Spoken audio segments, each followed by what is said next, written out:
Le Maroc, dans tous ses accords, est un pays qui respecte à la lettre ses accords. Que ça soit dans la transparence des informations, que ça soit dans le respect des règles d'origine. Ce n'est pas le cas de ses partenaires? Ce n'est pas nécessairement le cas de tous les partenaires. Donc, c'est pour ça que si faute il y a, elle est d'abord à ce niveau-là.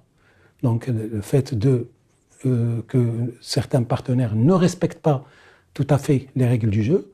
Et deuxièmement, le fait que des fois, on n'a pas suffisamment tapé sur la table pour rappeler à l'ordre nos partenaires. Ce que ces partenaires n'hésitent pas à faire dès que nous, on applique je dirais, les règles du contrat.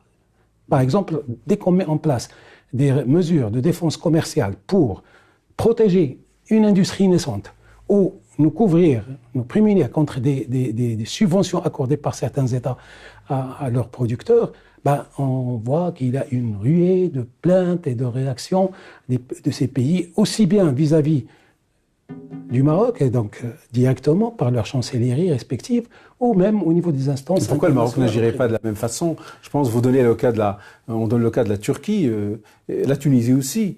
Et pourquoi le Maroc a besoin d'être cet élève assidu et studieux?